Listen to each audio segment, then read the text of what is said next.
So we've recently people say that Range Rovers are always going wrong and the trouble. We sell a lot of them. Touch wood, we don't have many problems at all. Recently, we've had 3 with air suspension faults, and as usual with motors, anything to do with motors or pumps, if they're not used, they seize up. Anyhow, I think we get them for about £350. Although if you have it fitted in a workshop, it's no doubt retail will probably be about 600 quid plus the fitting. And it's on the old ones, it's quite awkward to do, quite labour intensive, and they're underneath the car. On the new ones, we have a very, very clever guy who comes and diagnoses our electrical faults. For instance, we sent a car into another auto electrician. It was a Vauxhall Astra with the roof not working, and it came back about 9 weeks later with the roof not working and the boot not opening, having spent £800 on parts. We called this chap in. He had the whole lot fixed within an hour, and apparently the ECU that controls the roof had lost part of its coding. Now don't ask me how that happens. I mean, sometimes if my computer, I do a lot of website work. My computer, if for any reason it gets interrupted halfway through doing something, it loses lots of stuff. I mean, I've had to restore my website when it went off midway through the other day, and it was off for a week while I found out what did it. So I'm not saying the job's easy, but this chap's brilliant. It had lost its code.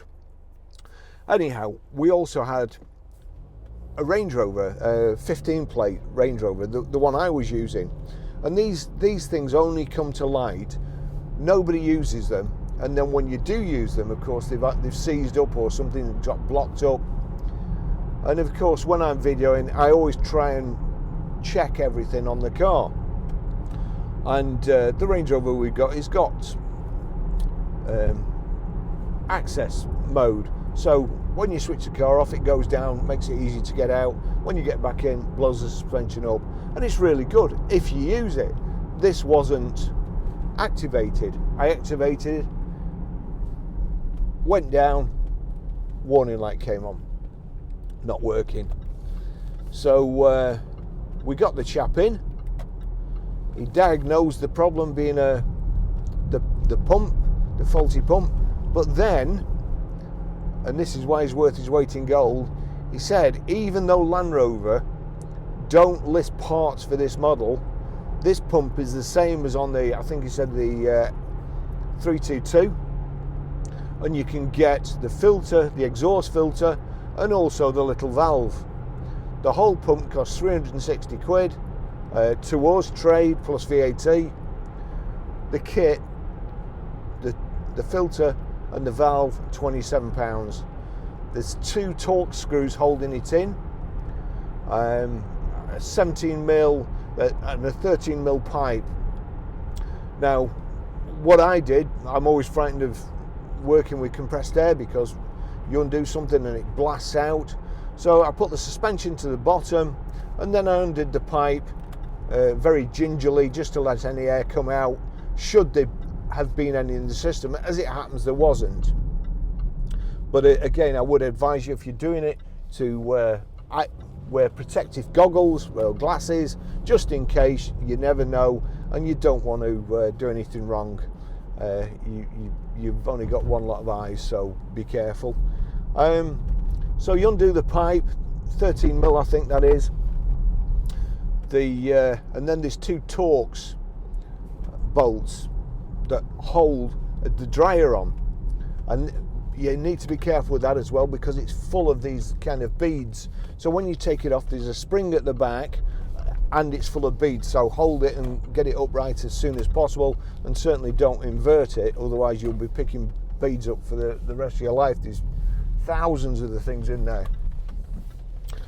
Then it's a matter of another 2 Torx screws to take this little valve off, put it back in, make sure it's sealed, put the unit back on.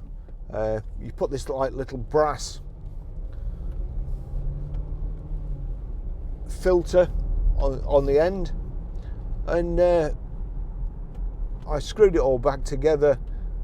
Lo and behold, worked perfectly. It saved us £325 plus VAT, and it could possibly, if your car's got the same symptoms, it's possibly worth you doing. It'll save you a lot of money. It's easy enough to do at home.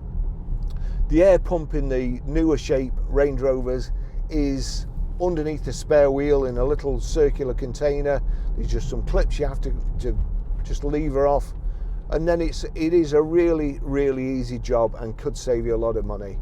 So I'll put the part numbers in this video, and I hope it helps you. I hope it saves you money. But apart from that, don't be frightened of buying a Range Rover, because we certainly don't get any trouble. The air suspension just recently, the ones that, because nobody notices, they never use it. The ones that went wrong is me testing one, another person at work, they have a barrier that they have to get under, so putting it up and down, and probably never ever been used before. And then somebody with an elderly relative that needed to get in the back, and they were putting the car down. So like they say, if you don't use it, you lose it. So make sure if you've got a Range Rover, every so often just send it up and down, and keep everything working. Thanks for watching.